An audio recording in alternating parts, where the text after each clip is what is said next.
요한복음 3장 25절부터 30절까지 보시겠습니다. 요한복음 3장 25절에서 30절입니다.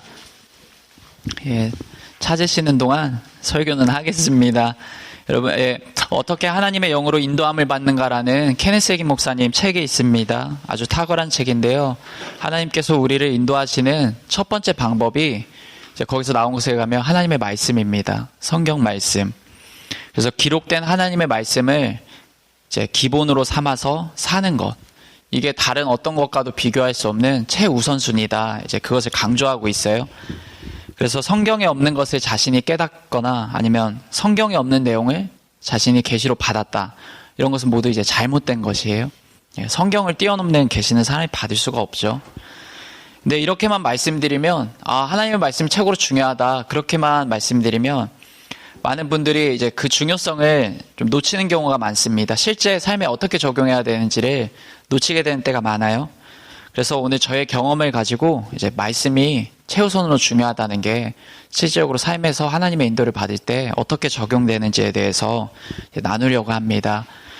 여러분, 저는 오늘 기도하는 사람들이 왜 하나님의 완전한 뜻을 놓치게 되고 실패하게 되는지, 하나님을 사랑하고 신실하고 열심히 섬기고 또 밤새 기도하는 또 하나님의 임재를 체험하는 사람들이 왜 하나님의 완전한 뜻을 발견할 수 없고 허락된 뜻으로 인도함을 받게 되는지, 그리고 이제 결정적으로 말씀을 통해 날마다 자기 초점을 점검하는 게 얼마나 중요한지에 대해서 이제 핵심을 두고 나누려고 합니다.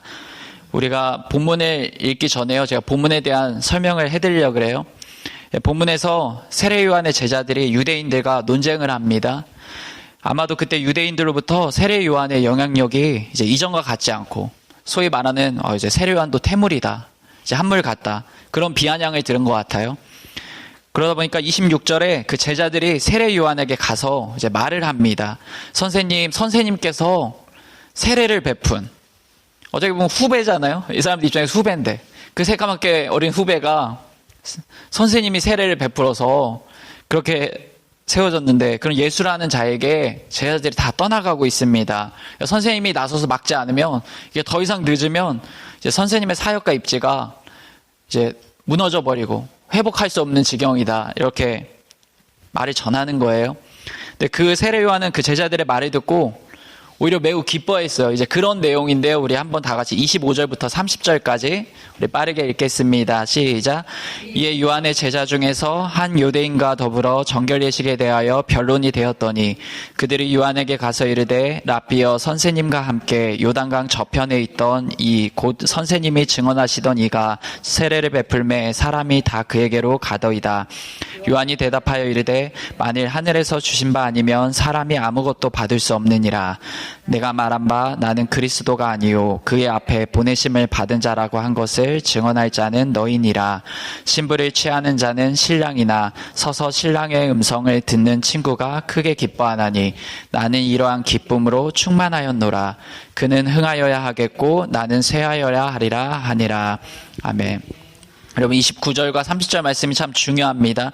신부를 취하는 자는 신랑이나 서서 신랑의 음성을 듣는 친구가 크게 기뻐하나니 나는 이러한 기쁨으로 충만하였노라.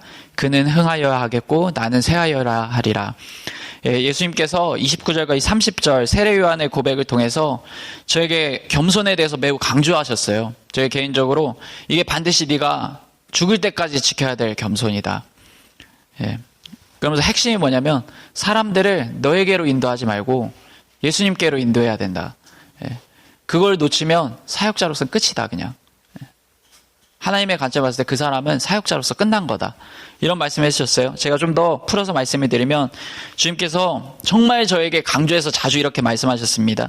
내가 나를 찾는 자들에게 여러 기적과 은사를 주고 사역을 맡기고 양들을 맡겼다.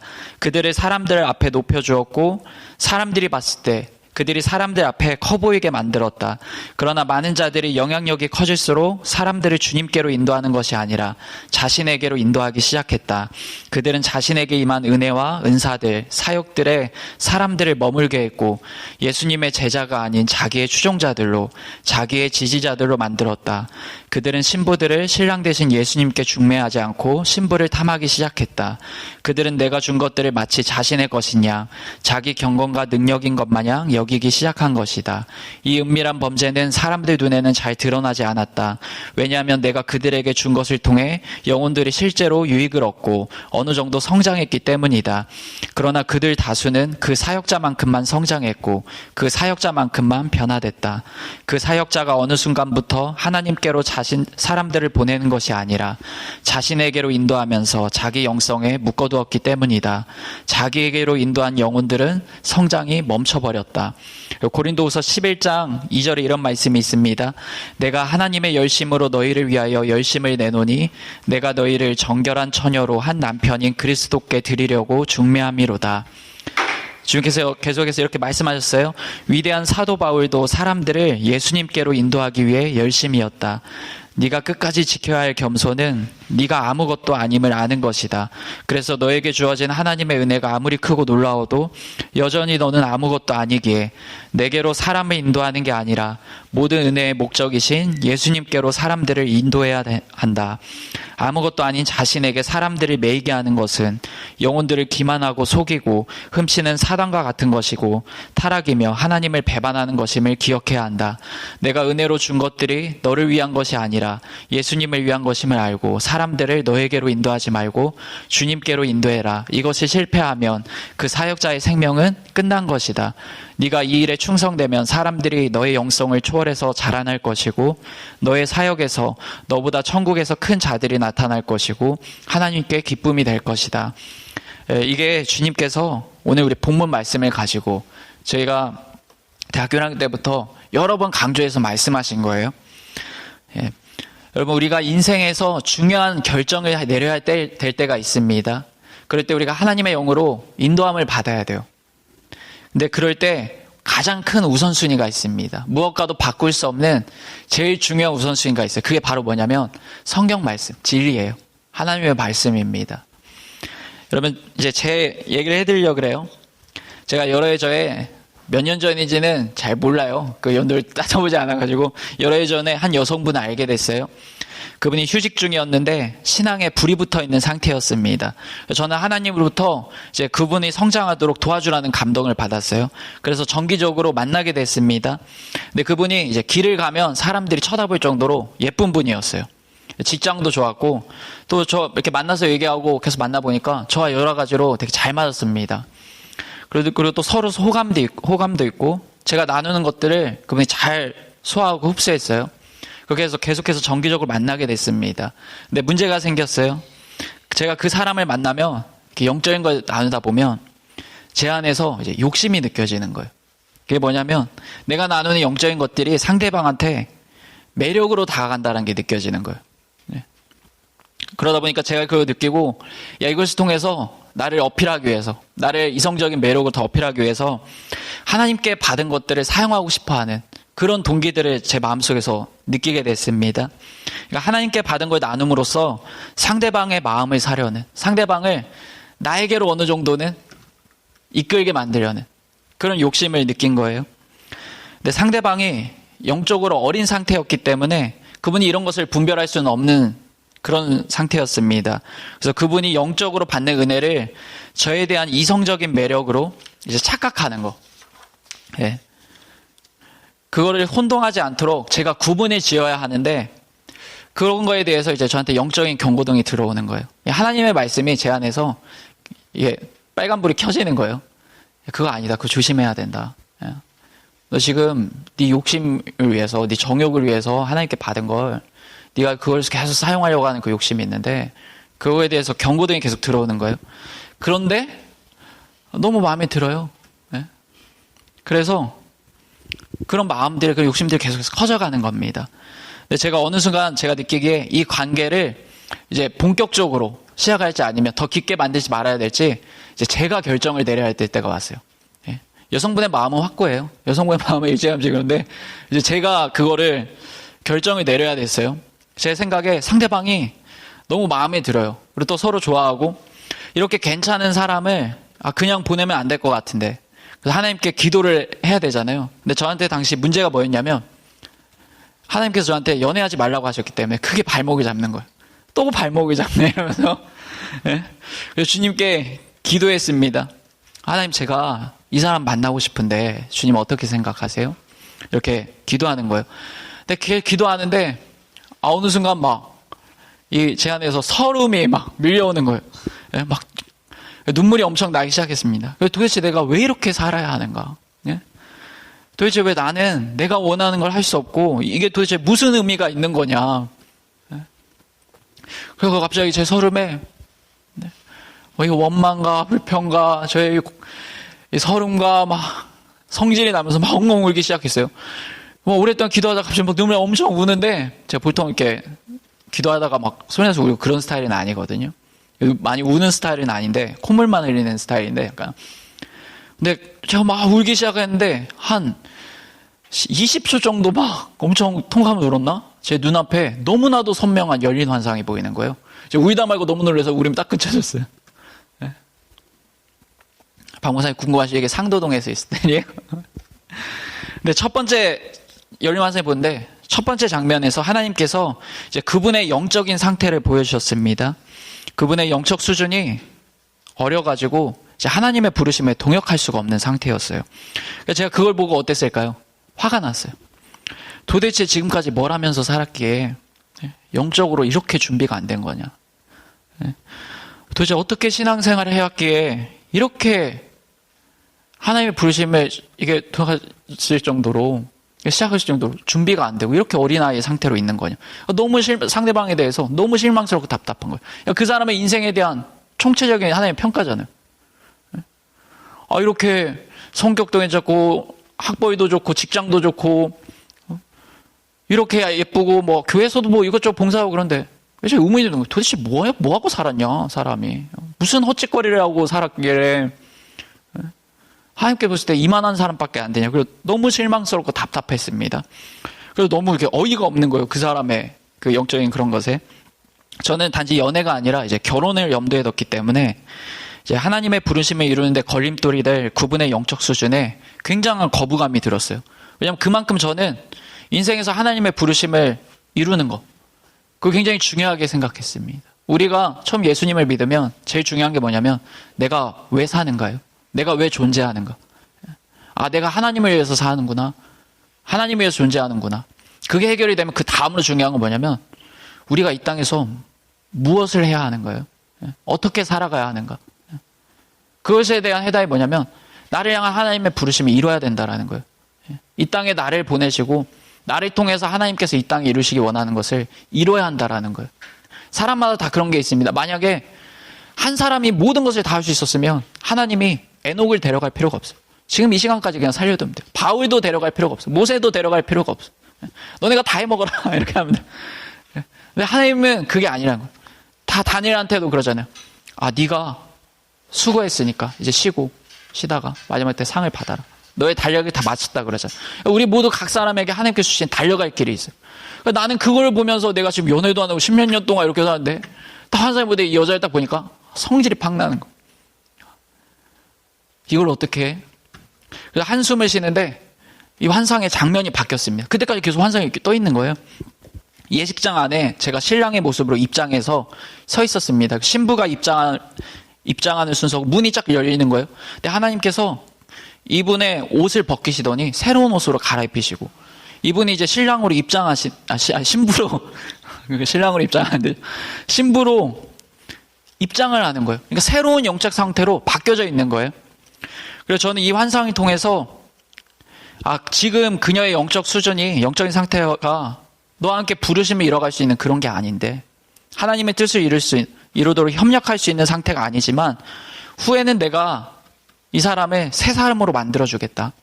그래서 너와 동행할 수 있는 배우자가 되게 해주겠다라는 이 연애와 결혼에 대한 하나님의 허락으로 다가왔어요. 저는 이 너무나도 선명했던 이 환상을 붙잡고 싶었습니다. 왜냐하면 이 환상이 제가 원하는 것에 너무 일치했고, 제가 오랫동안 기도했고, 또 연애하지 말라고 하신 지가 당시 한 12년 정도? 그 정도가 지난 후였어요. 그럼 이제는 지금 좀 됐다. 이제는 좀 하나님이 나에게 주시는 선물에 대한 이게 응답이고, 하나님께서 나 그 사람을 배우자로 만나게 해주셨구나. 그런 하나님의 뜻으로 다가왔습니다. 그래서 내 인생의 중요한 선택에서 내가 하나님 앞에 그렇게 오래전 기도했는데, 하나님의 응답과 내가 원하는 게 일치한다니까 너무 좋고 행복했어요. 근데 이제 그분을 이제 몇 번 더 만나면서 시간이 흘러가면서 제 안에 여전히 껄끄러움이 존재했습니다. 그래가지고 사귀자고 할 수가 없었어요. 그래서 뭔가 모를 눈치 싸움, 뭔가 모를 내가 이게 빨리 이렇게 답을 줘야 되는데 그게 안 되는 거예요. 왜냐하면 영적인 것을 나누면서 그 사람의 마음을 나에게로 이끌고자 하는, 나에게로 인도하고자 하는 나의 욕심을 마주하고 있었기 때문이에요. 그게 내 안에 있는 거예요. 그러니까 내 마음이 나누어진 것을 느낄 때면 사람이 좋아하는 사람 앞에서 어떻게 잘 보이고 싶은 마음이 없을 수가 있겠어요. 그러면서 애써 떨쳐내려고도 해봅니다. 그리고 그 환상을 생각하면서 괜찮아, 내가 설령 하나님이 주신 것으로 조금은 내 욕심을 채울지 몰라도 그 사람이 영적인 많은 유익을 얻고 있잖아. 그 사람이 지금 성장하고 있죠. 그건 사실이잖아. 그리고 어차피 하나님이 결혼에 대한 허락까지 다 하신 것 같은데, 그럼 서로에게 이게 좋은 일이고 하나님께 문제될 일도 없고 나한테 문제될 일도 없으니 그럼 모두 이게 괜찮지 않나, 그런 생각도 들었어요. 그만큼 상대방이 참 좋았습니다. 그래서 그 환상을 나의 방패막 삼아서, 변명 삼아서, 이제 주님께서 저한테 세례 요한의 그 고백을 통해서 그는 흥하여야 하겠고 나는 새하여야 하리라, 이제 그런 말씀이 내 마음속에서 이제 가까이 나한테 스쳐 지날 때가 되면 그거를 이제 변명 삼아서 나를 합리화하는 거예요. 근데 제가 이럴 때, 기도할 때면 여전히 하나님의 사랑과 임재는 느끼고 있었습니다. 근데 하나님의 이제 오랜 훈련으로 저는 기도할 때면 의도적으로 내가 진짜 원하는 게 무엇인가, 이것을 깊이 파고들었어야 됐어요. 그래서 여기에 집중하면 제 마음이 불편해지는 거예요. 누가 봐도 내가 하나님 앞에 온전치 못하다. 예수님이 그렇게 나한테 강조하셨는데, 야, 네가 아무것도 아닌데 내가 너한테 은혜를 주는 거는 네가 아무것도 아닌 거 알기 때문이야. 그러니까 사람들이 너한테 뭐 보려고 너한테 뭐 하고 해도 너는 사람들을 너한테 인도하면 안 돼. 그거 마귀 짓이랑 똑같아. 네가 네 스스로 아무것도 아닌 걸 아는데, 네 영성으로 사람들한테 줄 수 있는 게 한계가 있다는 걸 아는데, 그걸 안 된다는 걸 아는데, 네가 어떻게 제정신이면 사람들을 너한테 인도할 수가 있냐. 그 주님께서 저한테 어렸을 때 계속 강조하신, 네가 이건 죽을 때까지 지켜나가야 될 겸손이다. 이거 놓치면 너 끝난 거야. 그게 저를 불편하게 만드는 거예요. 제 마음이 나눠져 있다는 것을 인정할 수밖에 없었어요. 결국 제가 본 환상은 제가 원하는 것과 너무 완벽하게 맞아 떨어졌지만 그 사람과의 관계에서 제 동기가 하나님 앞에 완전하지 못함을 인정해야만 됐어요. 저는 상대방의 마음을 예수님께로 인도하는 게 아니라 어느 정도는 나에게 인도되길 원하고 있었습니다. 그래서 저는 굉장히 혼란스러웠습니다. 제가 기도할 때면, 평상시 기도할 때면 하나님의 사랑과 임재는 언제나 함께 있었습니다. 근데 나를 위해 상대방을 변화시켜 주겠다는 그 환상이 너무나도 분명했고, 또 내 몸과 마음은 너무 그 사람을 원하고 그 사람도 나를 원하는데, 그리고 내가 하는 사역이 무슨 위대함이 있다고, 뭐 겨우 몇 명의 사람들 뿐인데 이런 확실한 기회를, 이렇게 좋은 사람을 떠나보내기가 싫은 거예요. 그래서 제가 기도를 하면 자연스럽게 제 마음이 그 자매한테로 이렇게 가요. 아, 그래, 그 환상이 생각나면서 제 안에 있는 모든 것이, 이 자매를 만나야 돼. 빨리 다음에 만나면 본격적으로 이제 공식적으로 관계를 시작을 해야 되겠다. 그리고 그렇게 생각하면 평안을 주고 기쁘고 그러는 거예요. 좋아하는 사람 만나는데 슬픈 사람은 정신병자 아니고서는 이상한 사람입니다. 근데 하나님 앞에서 이제 나의 동기와 내가 원하는 것이 무엇인지를 파헤치기 시작하면, 그는 흥하여야 하겠고 나는 새하여야 하리라. 이 말씀이 날 고문하기 시작하는 거예요. 이 말씀이 안 사라져요. 이 말씀이 내 앞에서 서가지고 안 사라져요. 그러니까 이 말씀이 딱 보시면 그냥 멈춰지는 거예요. 모든 게 멈춰져요. 그리고 그 말씀 때문에 아, 내가 지금 굉장히 정욕적이고 이기심에 사로잡혀 있구나. 그거를 인정할 수밖에 없는 거예요. 아, 그래, 이거를 어떻게 해야 되나? 많이 혼란스러워. 아, 분명히 그 환상도 진짜인데. 이거 진짜 하나님께로 온 환상인데. 아, 혼란스러워요. 막 울면서 하나님께 여러 날 울면서 기도하는데, 철야도 하는데, 주님은 그 후로 아무런 말씀이 없으셔. 아무런 응답이 없으셔. 아, 사람 피말리더라고요. 그래서 저는 내가 만약 사람을 주님께로 인도하는 것이 아니라 나에게 인도함으로써, 또는 그것이 전부는 아니겠지만 어찌됐든 내가 그 자매와 결혼하게 된다면 이 만남은 하나님께 온전히 축복받지 못할 것이다. 왜냐하면 지금 동기가 잘못됐는데, 뭐 하나님이 결론이 맞다고 해서 동기를 무시하시는 분이 아니기 때문에요. 내가 아는 성경상 그거는 불가능하다. 그래서 이 결혼은 순탄할 수가 없다. 결국 그런 생각이 들었어요. 그것도 맞는 얘기였어요. 그리고 또한 더 문제는 나의 부르심이 사역과 연관이 되어 있는데, 내가 주님께서 그렇게 나한테 경고하신 걸 무시하면서 어떻게 하나님께 인정받을 수 있겠나? 하나님이 나를 사역자로서 어떻게 신뢰하고 할 수가 있겠는가? 이런 생각이 들었습니다. 그러면서 주님에 대해 생각하는 거예요. 하나님이 얼마나 나한테 진실하셨는지, 하나님이 나를 이용하지도 않고 나를 믿어주시고 불쌍히 여겨주셔서 내게 은혜를 주셨는데, 여러 가지 지혜를 주셨는데, 내가 나의 이익을 위해서, 나의 필요를 채우기 위해서 하나님의 사랑을 배반할 수는 없다. 하나님께서 많은 사람들이 그렇게 하나님을 배반하고 사역 가운데 수없이 자기 왕국을 세웠다고 했는데, 내가 주님을 위해 뭐 특별히 해드리는 것도 없는데 하다못해 배신은 하지 말아야지. 그런 생각이 들었어요. 그래서 사람을 주님께로 인도하라는 겸손, 그거를 꼭 붙잡아야 되겠다. 혹시 내가 지금 잘못 판단해서 하나님께서 이 만나게 하신 그 사람을 내가 이제 놓치고 인생에 꼬일지 몰라도 뭐가 더 중요하겠는가? 결국은 겸손이 더 중요하다. 겸손이 더 중요하다. 그래서 이 겸손을 붙잡아야지 하나님을 붙잡는 게 되는 거고, 이거는 어떤 대가를 지불이 있더라도 이건 놓칠 수 없는 일이다. 그렇게 제 자신한테 제가 그냥 세뇌를 시키는 거예요. 하나님은 아무 말씀도 없으세요. 하나님은 정말 침묵 그 자체. 여전히 어떤 음성도 없고 어떤 감동도 없어요. 내가 그래 정리하자 이래도 아무 감동이 없고, 만나자 이래도 아무 감동이 없어. 오히려 만나자 그러면 내 마음은 행복해. 정리하자 그러면 내 마음은 불편해.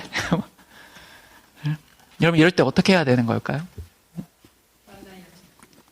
그러면 안 됩니다. 그래서 저는 오로지 내 안에 있는 것들로 고민하고 선택을 내리는 것 같이 느껴졌어요. 그리고 결론은 이 관계를 끝내야 되겠다. 확신은 없었어요. 근데 내가 주님께 배운 진리가 뭔가? 그걸 생각했을 때 가장 중요한 게 뭔가? 하나님의 말씀 아니에요. 솔직히 많이 두려웠어요, 이런 결정들이.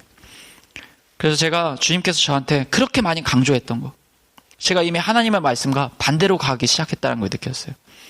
그래서 저는 결론을 내렸습니다. 너무나도 내 마음에 딱 맞아들었던 그 환상을 부정했고 포기해버렸어요. 그리고 그분을 떠나보냈습니다. 그러나 여러분, 이것이 주님의 뜻이라는 확신은 그 후에도 없었어요. 내가 결단했으면 주님께서 야 뭐 잘했다 칭찬이라도 있던 거, 그래야 이거 뭐 확신이었는데 몇 달이 지나도 하나님 캄캄무소식이야. 근데 그 기간 동안 저는 슬펐어요. 좌절스러웠고 마치 내 팔다리를 하나씩 잘라낸 것 같았어요. 주님의 말씀처럼, 예수님이 몇 주 전에 저한테 말씀하신 거 여러분 나눠드렸잖아요. 그것처럼 저는 그때도 결국 하나님을 부르심에서 이탈하진 않았지만, 순종은 했지만 이 세례요한처럼 난 크게 기뻐하는데 전 그러지 못했어요. 전 그때도 슬퍼했어요. 그래서 나는 하나님 앞에 할 말이 없어요. 정말 그냥 하나님이 얼마나 자비하신 분인가, 하나님께 너무 그냥 감사드릴 뿐이에요. 뭐 그런, 정말 내가 봐도 나는 한심스럽다, 내가 정말 무익하다, 그걸 많이 느껴요. 무익한 종이다.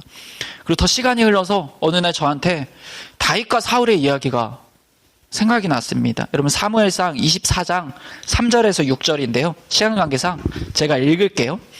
오늘 기도 못해요. 아직 설교 3분의 1도 안 지났어요. 여러분 사무엘상 24장 3절에서 6절입니다.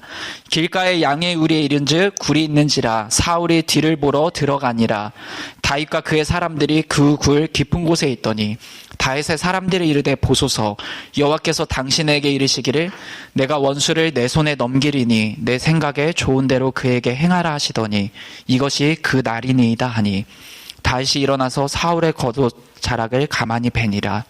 그리한 후에 사울의 옷자락 뱀으로 말미암아 다윗의 마음이 찔려 자기 사람들에게 이르되 내가 손을 들어 여호와의 기름 부음을 받은 내 주를 치는 것은 여호와께서 금하시는 것이니 그는 여호와의 기름 부음을 받은 자가 됨이니라 하고. 그러면 이 본문을 보면 다윗은 하나님께서 사울을 버리신 것도 이미 알았습니다. 그리고 하나님께서 사울을 다윗의 손에 넘기신 것도 알았어요. 그리고 지금 사울을 죽일 수 있는 절호의 기회를 만들어준 게 누구예요? 하나님이에요. 다윗은 그걸 알았습니다. 그리고 하나님께서 다윗에게 이렇게 말씀하셨어요. 네 생각에 좋은 대로 그한테 행해라. 그 네가 하고 싶은 대로 해봐. 자유용권 주신 거예요. 그럼 완벽한 상황이 뭐예요? 죽여도 돼. 이거예요. 근데 여기서 지금 딱 한 가지 예외는 뭐냐면 사람들이 다윗에 있는 주변 사람들이 이 앞에 멘트는 다 하나님의 말씀인데 지금이 그때다라고 사람들이 그건 하나님의 한 말이 아닌데 첨언을 한 거죠. 그거는 사람의 말이었어. 지금이 그때가 아닌데. 근데 분명히 하나님께서 내가 내 원수를 내 손에 넘기리니 내 생각에 좋은 대로 그에게 행해라. 이거 분명히 다윗에게 하나님께서 하신 말씀이에요. 그래서 이 성경 구절을 봤을 때 내가 봤던 환상이 떠올랐어요. 이게 하나님께서 내게 보여주신 환상과 침묵들이 이거였구나. 그 이유였구나. 여러분 다윗이 사울을 죽이지 않아야 할 이유가 있습니까? 오히려 죽여야 할 이유가 넘쳐나죠. 오랜 고난을 끝내도록 하나님께서 허락하신 절호의 찬스예요. 모두가 봤을 때 다 그래요. 그러니까 주변 사람이 다 오늘이 그때입니다라고 얘기를 하는 거예요. 근데 다윗이요, 네가 좋은 대로 해봐. 그 음성에도 결국 스스로 복수하지 않고 하나님께 맡기길 원했어요.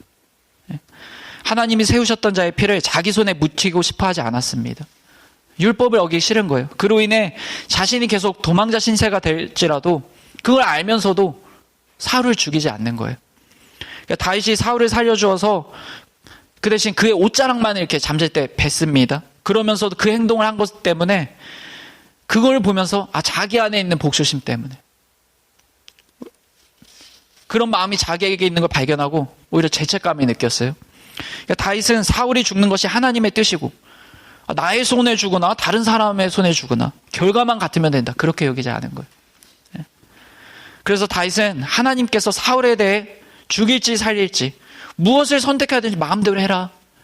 그런 음성을 직접 들었음에도 불구하고 율법이 그에게 말씀하는 바를 따라서 행하길 원하는 거예요. 직접 복수하지 않는 거예요. 그리고 다윗은 다윗의 소원이 뭐예요? 도망자 신세 끝나는 거 아니에요.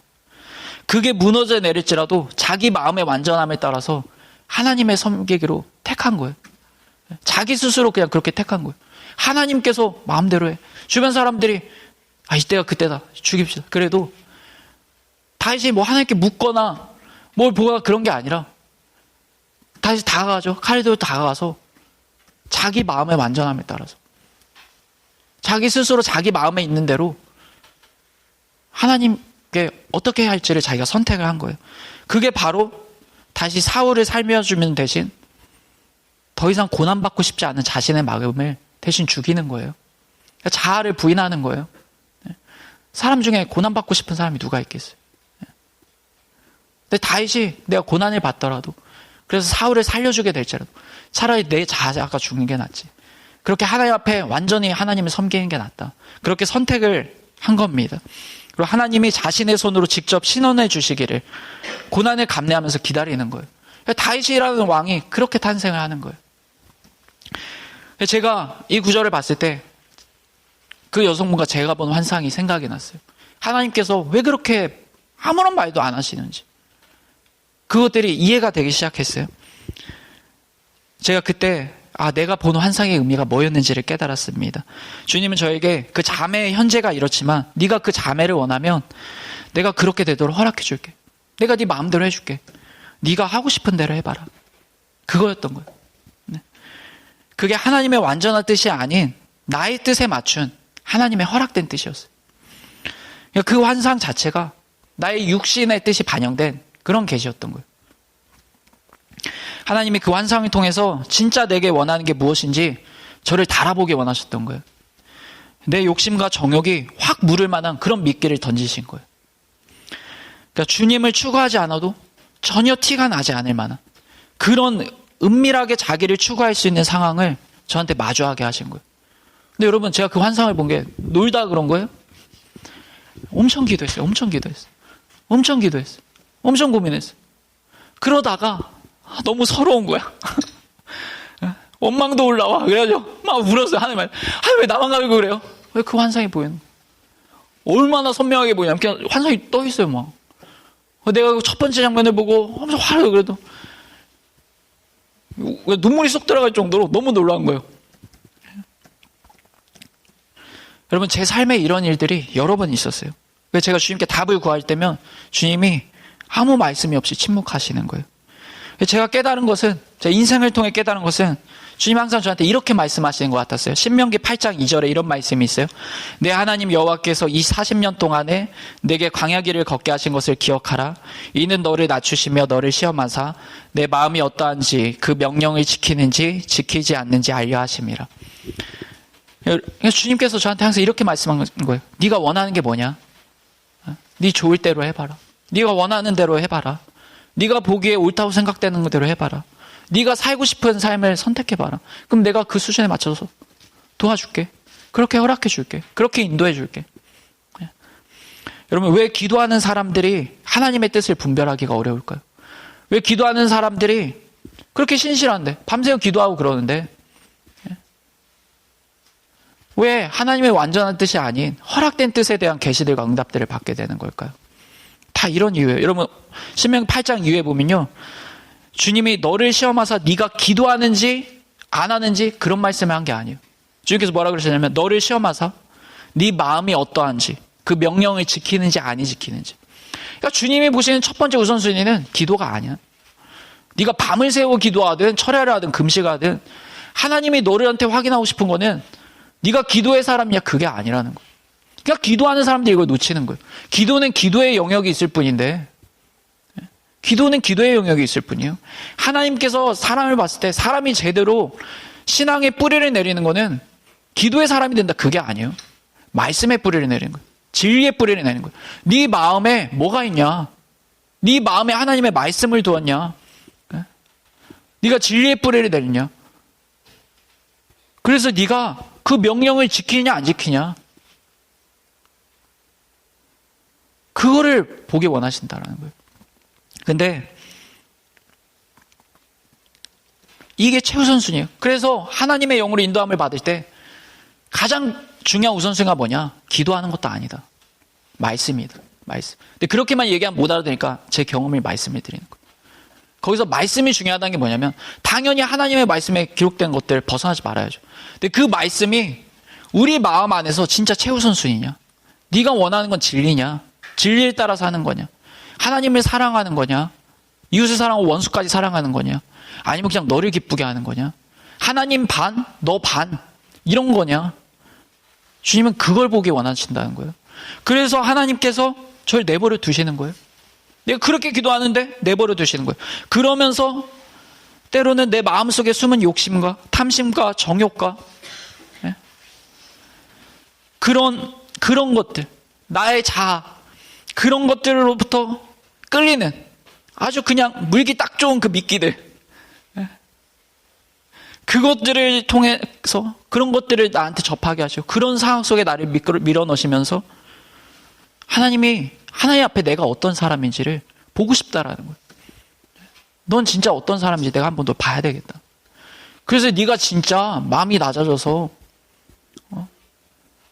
네 마음 안에 네 마음이 하나님 향해서 진실된지, 진짜 하나님을 향해서 아낌없이 드리고자 하는 사람인지,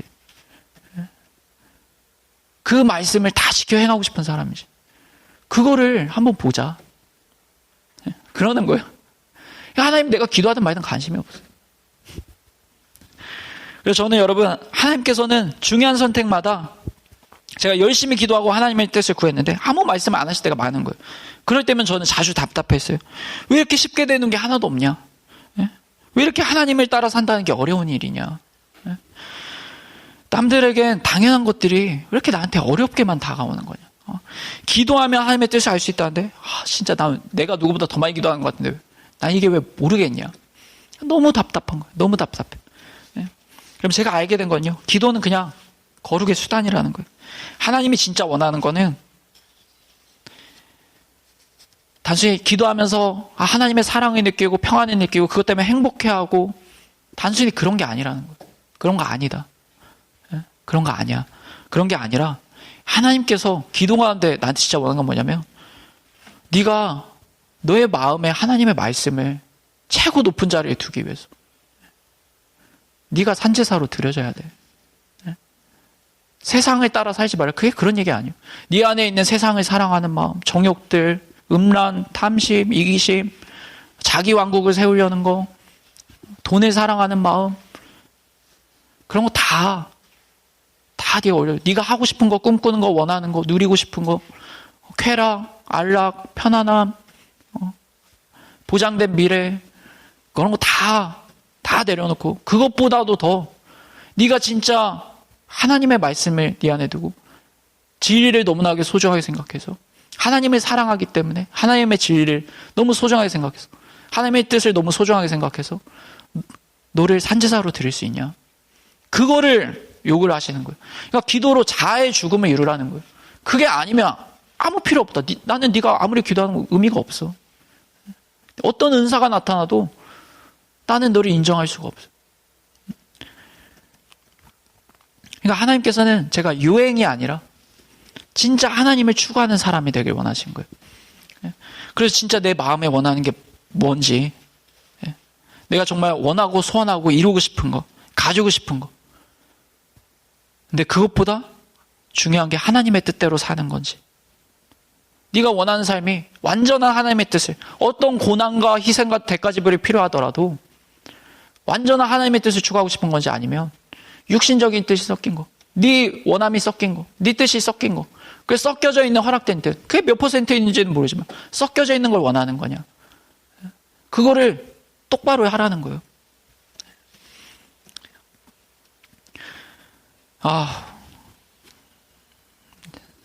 여러분 잘 이해되고 계신가요? 주님께서 저한테 돌이켜보면 그거예요. 헛된 거 구하지 마라. 헛된 거 구하지 마. 기도한다고 헛된 게 날아가냐? 네가 회개를 해야지. 네 말씀을 마음에 두기 위해서 네가 죽어줘야지. 그래야지 헛된 게 날아가지. 그래야지 세상을 사랑하는 게 죽지. 그래야지 네 정욕이 죽고 안목의 정욕이 죽고 이생의 자랑이 죽고 네가 죽어야지 그게 되는 거지. 네가 목사 된다고 그게 되냐? 목사 된다고 자아가 죽냐? 기도한다고 자아가 죽어? 사역한다고 자아가 죽어?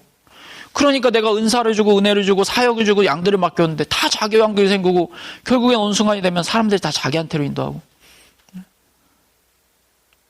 그러니까 나도 그런 사람이라는 거예요. 그래서 주님께서 원하는 건 진짜 내가 내 한 가지 소원이 하나님인가? 그것이 예수님인가? 그거를 보기 원하는 거예요. 제가 그렇게 그분을 떠나고 몇 달 뒤에 이런 말씀을 깨달은 뒤에 또 시간이 지나고 제가 한 가지 꿈을 꾸었어요. 그때 누군가가 제 꿈에 나와서 이렇게 얘기했습니다. 어떻게 그렇게 끝까지 예수님을 추구할 수가 있니? 너에게 돈을 주지 않을 수가 없구나. 근데 제가 그분한테 이렇게 얘기했어요. 저는 그런 사람이 아닌데요. 저는 자주 뒤를 돌아봤고 제 자신을 추구했습니다. 전 그렇게 사는데 실패했어요. 근데 그분이 제 얘기는 신경도 안 쓰더라고요. 왜 이렇게 내 꿈에는 내 말을 안 듣는 사람들만 나오는지 모르겠어요. 근데 그 후에 시간이 지나고 저한테 하나님께서 땅을 축복해 주셨어요. 근데 땅을 받았는데 감사하긴 한데 저는 정말 내가 복받은 만할 일을 했고 내가 열심히 주를 섬겼다라는 것보다는 제가 제 자신을 알기 때문에 오히려 하나님이 주신 복 앞에 부끄러웠어요. 내가 자격이 없는데 너무 하나님께 가분한 사랑을 누리게 됐구나. 그렇게 너무 참 하나님께 죄송한 마음이 들었습니다. 그럼 저는 앞으로 3주 정도 인생의 중요한 일을 선택해야 될 때 어떻게 해야 하는 것인가, 그것들을 나누려고 합니다. 여러분, 제가 오늘 나눌 첫 번째는요, 말씀의 지배를 받아야 된다는 거예요. 그 말씀을 자기 마음에 둬야 된다는 거예요. 단순히 이게 죄다 아니다 그런 거를 하는 것은 안 돼요. 그런 거 가지고는 안 되더라고요. 그런 거 가지고 안 되니까 그렇게 많이 기도하는 사람들이 허락된 뜻의 인도를 받는 거예요. 허락된 뜻인지도 모르고 허락된 계시들을 받는 거예요. 여러분, 오늘 설교가요, 그러니까 제가 아까 말씀드린 거, 그 예화들을 봤을 때 내가 어떻게 나를 영분별하면서 하나님의 뜻을 발견할 수 있었는가, 그 부분에 대해서 오늘 말씀을 드리는 겁니다. 말씀이 너무 중요하다는 거예요. 말씀을 마음에 두는 거. 말씀을 마음에 두는 게 너무 중요하다. 말씀에 뿌리를 내리는 게 너무 중요하다. 그래야지만 이 기도하는 것 가운데서 속지 않는다는 거예요. 여러분, 잠언 28장 9절에 보면 이런 말씀이 있어요. 사람이 귀를 돌려 율법을 듣지 아니하면 그의 기도도 가증하니라. 이게 내 상황인 거예요. 이게 내 상황이다. 이게 딱 내 상황이에요. 하나님 앞에는 작정 기도가 중요한 게 아니에요. 진리의 사람이 되지 않으면, 네 마음에 하나님의 말씀에 합한 사람이 되지 않으면, 네가 그런 사람이 안 돼. 네가 하나님의 말씀을 무시하고 하나님 뜻대로 사는 사람이 안 돼. 네 기도가 무슨 의미가 있어? 오히려 너의 기도는 가증하다는 거예요. 네 마음으로는 하나님의 말씀을 원하지도 않고, 하나님께서 말씀한 하나님을 경외하는 삶을, 그게 너의 소원이 되지도 않고, 그러면서 하나님 나를 최고의 길로 인도해주세요. 그게 말이 돼? 그거는 이율배반적이고 이중적이고, 그건 외식하는 거라는 거예요. 너라는 사람이 하나님 앞에 순전한 사람이 아닌데, 너라는 사람이 하나님 앞에 진실된 사람이 아니고, 너라는 사람이 진짜 아낌없이 하나님을 사랑하려는 그런 사람이 아닌데, 네가 지금 하나님을 이용하려고 하는 거잖아. 진짜 네 인생을 통해서 하나님의 뜻이 이루어지려고 네가 기도하는 줄 알아? 그게 아니야. 너는 그냥 너의 위험을 피하려고 그런 걸 하는 거지. 하나님을 그냥 보험 삼는 거지. 하나님을 이용해 먹는 거지.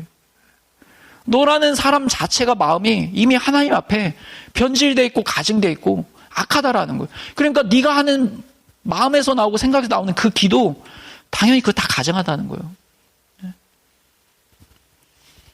여러분, 기도하는 자리에서요, 말씀을 통해서 자기 안의 욕심과 정욕과 탐심과 이 교만과 이기심을 제거하지 못하면요, 그러니까 우리가 계속해서 얘기한 거, 마음의 세상의 풍조를 따르지 않고, 세상을 사랑하지 않고, 이 마음을 새롭게 하는 일을, 이 변화를 지속해서 받는 일이 일어나지 않으면요, 자연스럽게 우리가 아무리 기도해도요, 내 머리로는 하나님의 뜻을 알고 싶다 생각해. 내 마음은 그게 아니라는 거야, 하나님 봤을 때. 그러니까 기도를 하면 완전한 뜻이 임하는 게 아니라 나의 육신의 뜻이 섞인, 내 마음의 정욕과 이생의 자랑과 세상을 사랑하는 마음이 섞인 그런 수준에 맞는 합당된 계시들이 임하는 거야, 하나님부터. 그러니까 이미 그런 사람들은 기도하기 전부터 이미 볼장 다 봤어. 기도를 하나 안 하나 뻔해. 그러니까 여러분, 말씀을 최우선적으로 여겨야 된다가 이런 의미예요. 너는 진짜 네가 원하는 게 뭐야? 네가 원하는 게 뭐야? 네가 진짜 생명보다 소중하게 여기는 게 영생의 말씀이 여기 있는데 내가 어디로 가겠습니까? 베드로가 예수님께 그러잖아. 야, 너는 진짜 네가 가지고 싶은 게 너의 생명이야? 네가 누리고 싶은 게 너의 생명이야? 너를 기쁘게 하는 게 너의 생명이 아니면 하나님의 말씀대로 사는 게 너한테 생명이야. 뭐야? 너는 어떤 사람이야? 거기에 신경 쓰지 않고 거기에 초점을 맞추지 않고 그렇게 해서 자기 자아를 죽이고 회개하지 않으면, 그런 거 가정 없이 그냥 인생에 어떤 문제가 닥쳤을 때 하나님 내가 기도합니다, 나한테 알려주세요, 그러면 안 된다는 거예요. 그런 걸로는 안 된다. 그런 걸로는 안 된다. 하나님은 그런 거에 속지 않으신다. 네 자신이 하나님을 경외하지 않는 사람인데 그걸 외면하고 네가 하나님의 지혜를 낼큼 먹겠다, 그건 안 된다.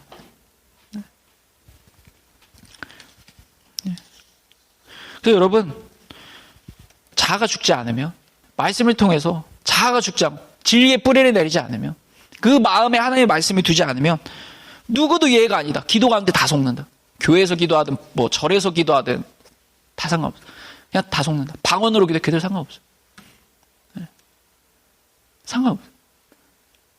그래서 진짜 진지해야 돼. 우리는 기도할 때보다 더 중요한 게 뭐냐면 이 말씀을 새겨. 율법에서 귀를 돌리면 그의 기도가 가증하다. 이게 진짜 무시무시한 경고예요. 내가 봤던 환상이 다 그런 거예요. 그 하나님부터 온 환상인데 그것 자체가 나 때문에 섞여 있는 거예요. 하나님 봤을 때 너는 마음이 바르지 못해. 너는 내가 하나님의 그 순결한 지혜. 여러분 야고보서 보세요. 하나님의 지혜는 뭐라 그래요? 순결하며 양수하며 선하며. 너는 이미 그런 하나님의 완전한 지혜를 받기에 네 마음 그림이 잘못됐어. 너한테는 너의 수준에 맞는 거다. 결국 여러분 하나님의 인도를 완전한 인도를 갈 수 있냐 없냐 누가 정하냐면 하나님이 아니야. 우리가 정하는 거야. 우리가 얼마나 하나님의 말씀을 경외하며 사는가. 진짜 그 말씀을 나의 생명처럼 여기는가. 여러분 생명처럼 여긴다는 거예요. 여러분 말기 한번 걸렸다 생각해봐요. 먹는 게 중요해요? 아파트 한 채 더 가진 게 중요해요? 그때는 다 필요 없어. 자녀고 자식도 다 필요 없어. 내가 사는 게 중요해. 그러니까 너는 그것처럼 하나님을 원하고 있냐? 그것처럼 하나님을 기쁘게 하게 원하고 그것처럼 하나님이 너한테 한 가지 소원이고 갈망이냐? 그런 중심이 없으면 넌 이미 글로 먹었어. 넌 안 돼. 너한테는 네가 이미 스스로 너는 하나님의 최고의 것을 내려놓은 거야. 이거 계속 지금 원고는 계속 가야 되는데. 여러분 저는 불신자가 결혼한 사람들 중에 자신이 기도할 때 열심히 기도했는데 하나님께서 이 사람 불신자지만 결혼해도 괜찮다. 그런 응답을 하나님께 들었다는 사람들을 봤어요. 여러분 하나님이 자신의 말씀을 부정할 리가 없죠. 근데 하나님께 들었대. 그게 다 뭔지 알아요? 이런 가정 속에서 나오는 거예요. 이런 가정 속에서. 다 허락된 계시들이 오는 거예요. 그들의 기도에 담겨져 있는 탐심과 정욕과 이기심에 맞춰서 하나님이 그들의 정욕대로 살도록 허락하시는 거예요. 내버려 두시는 거예요. 네가 원하는 대로 살아. 왜냐하면 그들이 하나님의 말씀을 부정하고 하나님을 시험했잖아요. 명백히 하나님의 뜻이 아닌 거 아는데 묻지 않아도 되는 걸 귀로 묻는 거예요. 그러니까 그렇게 하나님을 시험하는 거예요. 그러니까 그들 자신의 동기가 대부분 잘못된 거예요. 진짜 몰라서 그런 게 아니라 나 이 사람 너무 좋은데 이 사람 아니면 안 되는 것 같은데 나 이 사람 아니면 노총으로 죽는 거 아니야? 노총 가고 죽는 거 아니야? 그러면서 껴맞춰서 하나님을 압박하는 거예요. 하나님 그냥 그래라 그래라. 근데 여러분 기도하는 사람들이 이런 계시를 수없이 받아요. 핵심은 그예요. 말씀을 자기 마음에 두는데 실패하면 그렇게 된다. 여러분 이게 굉장히 은밀하게 이루어집니다. 굉장히 은밀하게 이루어져요. 하나님의 뜻에 순복하기 위함이 아니라 자기 뜻을 반영시키려고 그러면 진짜 빈마음 되어서 하나님 나는 내가 이런 원하는 게 있는데 하나님 나는요 이거 다 이루지 않아도 괜찮아요. 나는 오로지 하나님의 완전 뜻에 순종하기 원합니다. 내가 원하지 않는 거라도 나는 순복할 겁니다. 그런 게 존재되어 있지 않고 하나님 앞에 자기의 뜻을 반영시키려고 그러는 거예요. 그러니까 마치 왕을 세워달라고 선지자를 압박했던 이스라엘 백성들처럼 구는 거예요. 여러분 그들의 율법에 의하면요 이스라엘은요 하나님이 다스리시는 신정국가예요. 그들도 그걸 다 알아. 근데 그들이 왕을 요구하는 거예요. 근데 잘 보세요. 그들이 직접 자기들이 왕을 세우는 건 또 아니에요. 선지자한테 가요. 선지자한테 간다는 건 뭐예요? 하나님께 구하겠다는 거예요. 그러니까 우리말로 따지면 기도하겠다라는 거예요. 기도하겠다. 그러면 하나님이 그러니까 어떻게 돼요? 그들이 정욕대로, 욕심대로, 탐심대로, 교만대로 왕을 세워줘라. 하나님이 응답하시죠. 그들에게 딱 맞는 계시를 주시는 거예요. 그래서 선지자를 통해 세우는 거예요. 여러분 왕을 세우라. 그 귀신한테 왔어요? 하나님께 왔어요. 하나님께. 그게 이스라엘 민족의 올무가 되는 거잖아요. 그러니까 그 선지자가 받은 계시는 하나님께 왔지만 인간의 뜻에 맞춰진 허락된 뜻이었다라는 거예요. 그러니까 하나님으로부터 온 응답인데 이 인도가 하나님의 완전한 뜻을 위한 인도가 아니야. 이미 그들은 그런 요구를 하나님께 하는 그 마음의 동기에서부터 완전한 인도를 받을 수 있는 길이 닫혀진 거예요. 여러분 기도하는 자들에게 이럴 때가 많습니다. 왜냐하면 그들이 신실하게 신앙생활을 하고 기도를 하지만 말씀을 자기 마음에 두질 않아. 초점을 바르게 하지 않아. 진짜 매일같이 자기 마음을 들여다보면서 회개하고 하나님의 사랑을 구하고 하나님을 추구하고 진짜 자기 마음속에 하나님을 기쁘시게 하려는 그 강렬한 소원이 더욱더 깊어지도록 그런 일을 게을리하는 거예요. 그러면서 기도를 해. 그럼 인생을 살다가 보면 자기 마음을 사로잡는 무언가를 딱 생기게 돼요. 그리고 자기 정욕과 욕심에 꼭 맞는 것을 마주하게 돼요. 그럴 때 기도를 해. 기도하는 습관이 있어야지 기도를 해. 그러면 진정으로 하나님을 추구하고 자아를 십자가에 못 박는 사람이 아니면 기도한다고 해서 하나님의 완전한 지혜를 얻는 게 아니라는 거예요. 그런 사람들은 오히려 기도하면 위험해. 허락된 뜻에 노출되는 거예요.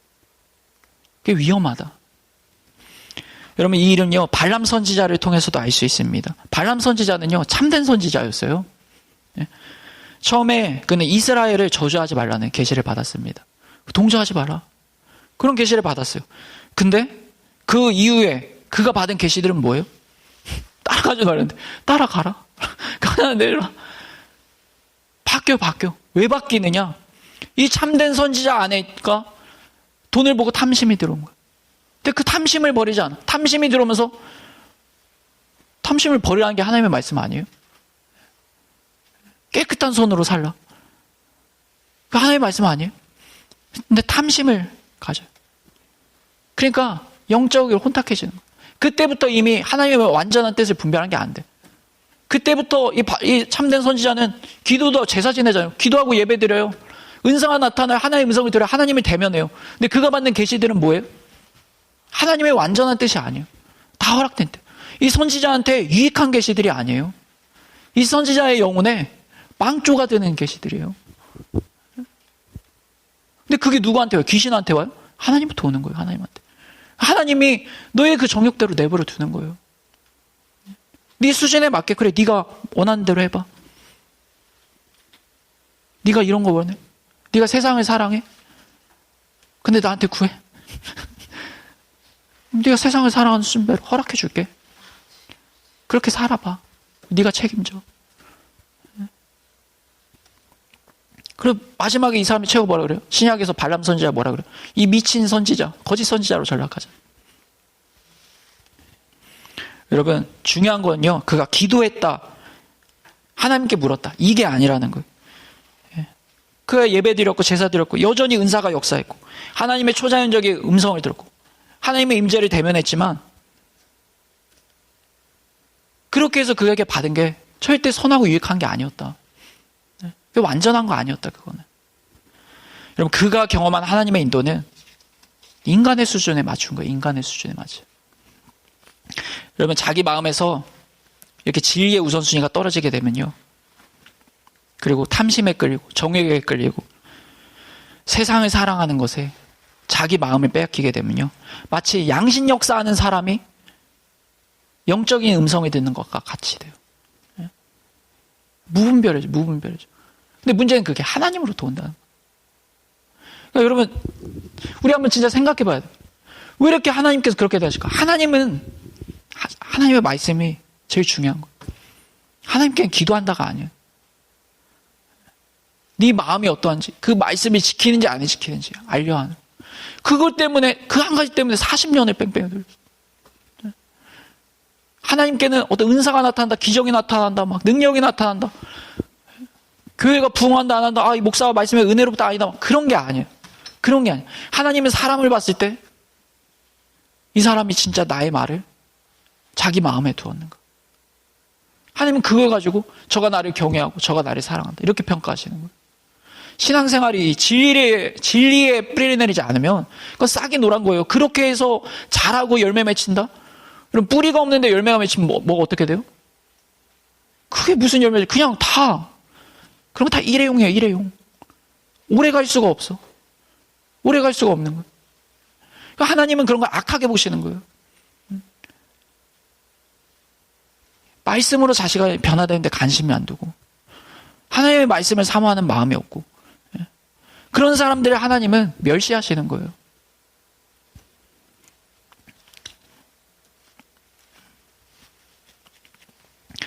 그래서 여러분, 제가 받은 환상이 정확히 발람이 받은 거다, 이런 것과 같은 이유다, 그런 거예요. 여러분, 진리에 따라서요, 바른 마음과 바른 초점을 가지고 있지 않아도 발람처럼 하나님을 대면하는 일들이 있을 수 있습니다. 이걸 명심해야 돼요. 그 예로 많은 기도하는 사람들이 임재에 속아요. 평안에 속아요. 그리고 인생의 중요한 일을 선택할 때 임재가 느껴지니까, 평안이 느껴지니까, 아, 이게 옳구나. 하나님께서 내가 이거 하려고 하는데 이 오케이 사인이구나. 하라고 하는 사인이구나. 그러면 인생 꼬이는 거예요. 그러면 인생 꼬이는 거예요. 여러분, 당연히 임재와 평안은 나쁜 게 아닙니다. 근데요, 문제는 하나님이 너의 선택이 옳다고 너의 뜻이 완전한 하나님의 뜻과 일치한다는 의미로 임재를 주시는 게 아니라는 거예요. 그걸 사람들이 착각하는 거예요. 그것은 나를 불쌍히 여기고 회개로 인도하고 변화를 촉구하는 하나님의 사랑의 표현이거나요, 아니면 나의 일부가 옳기 때문에 또는 돌이킴을 격려하기 위해서 느껴지거나요, 하나님께 더 깊이 나와서 하나님의 뜻을 깨달으라고 그거를 원하시고 하나님께서 격려하시기 위한 임재거나요, 아니면 내가 생각하고 추구하고 결정하고 진행하려고 하는 게 내가 지금 현재 가지고 있는 나의 상태가 그것이 다 옳다는 의미로 오는 게 아니라는 거예요. 그런 얘기가 절대 아니에요. 그래서 어중간한 임재, 어중간한 평안으로 하나님이 반대를 안 해요. 내가 기도해봤는데 하나님 반대를 안 해요. 그러면 이거 찬성인가 보다. 그럼 인생 꼬입니다. 인생 나랄까요? 하나님 그거 아무 책임이 안 져요. 그래서 사람들이 기도했는데 내가 왜 이렇게 됐어요? 하나님 원망하면 하나님이 아무 말씀도 안 하시죠. 타락하지 말라고 이제 위로는 하실지 몰라도. 여러분, 이 예로 한번 들어볼까요? 여러분, 사단이 어디서 타락했어요? 사단은 하나님의 완전한 임재가 있는 천국에서 타락했어요. 이게 뭐예요? 임재를 느낀다고 그래가지고요, 어느 정도 임재와 평안을 느낀다고 그래가지고 내가 가지고 있는 뜻이요, 하나님께서 다 인정하신다, 그런 의미가 아니라는 거예요. 그럼 임재가 완전한 그 천국에서 사단은 하나님께 반역을 꾼 건데, 교만을 품었는데, 그건 어떻게 설명할 거예요? 그러니까 여러분, 절대로 사람이 예가 아니라는 거예요. 사람이 예가 아니다. 사단도 그 완전한 임재 가운데서 자기 마음에서 말씀을 버리고 하나님을 외면하고 다른 뜻을 품는 게 가능했어요. 여러분, 한번 생각해 보세요. 발람도 기도에서 계속 하나님을 대면하면서도 계속 타락하고 변질돼. 우리 실상에서도 생각해 보면 여러분, 죄인들, 우상숭배자들, 불신자들, 범죄자들도 교회 나오면요, 어떤 사람들은 예배 가운데, 말씀 가운데, 기도 가운데 찔림을 느껴. 근데 어떤 사람들은 오히려 평안을 느껴. 하나님의 임재를 느껴. 그게 그들의 삶이 옳다는 얘기예요? 아니잖아요. 하나님의 사랑을 느끼고 그들이 회개하기를 원하고 바른 길로 오길 원하고, 그러나 하나님의 사랑과 긍휼과 그런 데 초점이 맞춰져 있는 거지. 그냥 어중간한 평안과 임재를 가지고 내가 지금 옳구나, 그런 걸 자기 영분별의 근거 삼으면 안 된다는 거예요. 예수님께서 우리한테 뭐라 그랬어요? 열매를 보아, 그들의 열매를 보아 그들을 알리라. 성령의 열매를 봐라. 근데 여러분, 성령의 열매가요, 우리 삶 속에 나타나기 전에 제일 먼저 역사하는 게 어디예요? 우리의 마음이잖아요. 우리가 하나님의 말씀을 통해서 성령님께서 말씀을 사용해서 우리 마음을 새롭게 하시고, 그래서 우리의 육체적인 소욕을 따라 사는 게 아니라 성령의 소원을 두시고 성령의 소욕을 쫓아 살게 하시고, 그게 우리 마음 속에서 일어나죠. 우리 마음이 변화되고, 그러면 그렇게 하나님의 뜻을 살아가면, 성령을 쫓아 살아가면 성령의 열매가 맺히는 거예요. 그러니까 열매를 보고 알려고 첫 번째 뭐냐면 우리 마음이 어떠냐, 나는 하나님 앞에 어떤 마음을 가지고 있느냐, 그걸로 자기를 봐야지. 어중간한 임재, 어중간한 평안, 그걸로 나를 옳다 여기면 망존한다. 그냥 하나님의 영으로 인도하면 받는 게 안 된다. 그러니까 기도하다가 완전한 하나님의 뜻을 받는 게 아니라 다 허락된 뜻, 정도의 차이는 있죠. 허락된 뜻, 그렇게 넘어가게 된다라는 거예요. 여러분, 이 예로요, 문제가 뭔지 아세요? 전 세계 찬양이 강한 교회들이 있어요. 막 힐송도 있고요, 내가 아는 교회들이 있어. 근데 힐송도 그렇고 다른 교회들의 문제점이 뭐냐, 말씀이 너무 약해. 찬양이 전 세계적으로 강하다. 우리나라에서도 막 그 외국곡 번역해서 듣고 막 찬양하고 그러는데, 그 실상에 가보면 사람들 안 변해. 동성애를 지지하는 교회도 있어. 찬양 엄청 강한데. 그러니까 그건 뭐냐? 그건 결국 뭐냐? 다 막 임재 찬양 막 이러면서 막 그게 하나님의 뜻에서 벗어난 거야. 하나님의 뜻은 찬양이 아니에요. 찬양하면 임재가 있지. 이스라엘의 찬양 중에 거하시는 이여 주는 거룩하시나이다. 시편에 고백하셔. 찬양하면 임재가 있지. 예배 가운데 임재가 있지. 그럼 임재가 없어. 평안이 있지. 그런 걸로 자기를 영분별하면 안 돼. 그런 거는 영분별의 대상이야. 영분별은 진리로 해야지. 진리로. 내가 진짜 진리에 합당한 사람인가? 나는 진짜 생명을 다해서 힘을 다해서 마음과 뜻을 다해서 어떤 대가 지불하더라도 하나님을 원하는 사람인가? 하나님의 뜻대로 살고 싶은 사람인가? 나의 초점은 겸손에 있고 사랑에 있고 하나님을 기뻐하시게 하는 데 있고, 아니면 그냥 나는 나를 기쁘게 하는 사람인지 아닌지, 그 나를 봐야지. 나를. 그거를 영분별해야 된다는 거예요. 특별히 여러분, 진리와 어긋나고 진리와 찔림이 되고 진리와 다른 삶의 방향과 연관된 그런 결정을 하게 되는 거, 그런 방향성에 있는 거, 그럴 때 임재와 평안을 고려하면 인생 망가집니다. 절대 그러면 안 돼요. 무엇보다 말씀에 합당한 내가 인생관을 가지고 있냐. 진짜 내 마음에 말씀을 비춰봤을 때 내 마음은 바른가? 하나님의 말씀이 내 안에서 왕노릇하고 있는 거. 그것부터 먼저 자기를 변화시켜요. 그런 기도를 먼저 하고 진짜 회개하고 그걸 정말 구하고 하나님을 간구하고, 그게 우선순위가 돼야 된다는 거예요. 여러분, 이게 첫 번째가 말씀이 우선이 돼야 된다는 그런 의미라는 거예요. 이런 게 다 포함이 되는 겁니다. 여러분, 말씀이 첫 번째라는 것은 저의 경험을 보시죠. 동기가 굉장히 중요해요. 진짜 내가 어떤 사람이냐, 하나님 앞에서. 그게 굉장히 중요해요. 무엇을 주시기 원하시는 아버지세요. 근데 우리가 하나님을 제대로 섬겨야 됩니다. 하나님을 진짜 사랑해야 됩니다. 하나님께 신뢰를 얻어야 됩니다.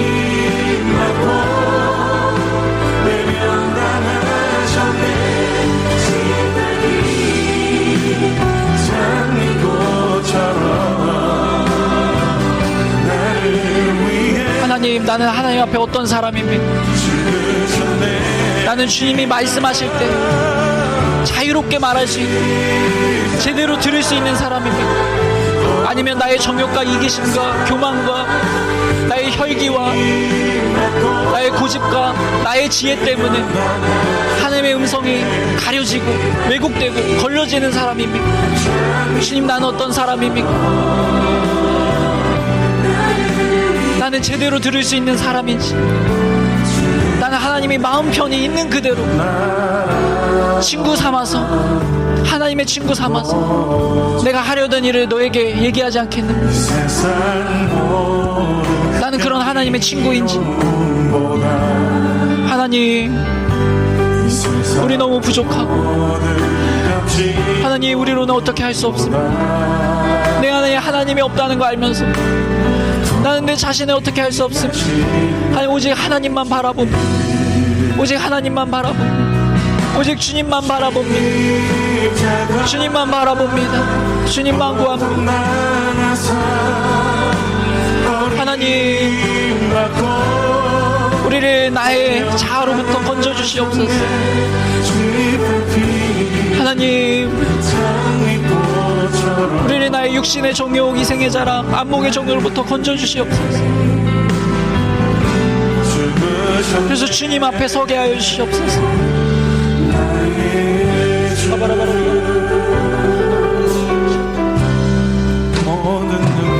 하나님, 예수님의 이름으로 낙심은 떠나갈지요. 하나님, 주님을 바라봅니다. 주님을 바라봅니다. 주님을 바라봅니다. 완전하신 하나님, 선하신 주님을 바라봅니다. 빨리 가는 것도 중요하지 않고 늦는 것도 중요하지 않습니다. 우리에게 중요한 것은 하나님께서 인정하시는 길로 정확하게 가는 것입니다. 바른 길로 가는 것입니다. 하나님, 나의 삶을 주님께 올려드립니다. 하나님, 나를 바른 길로, 의의 길로 인도하여 주시옵소서. 선하신 목자 되신 주님, 주님을 의지합니다. 주님을 바라봅니다.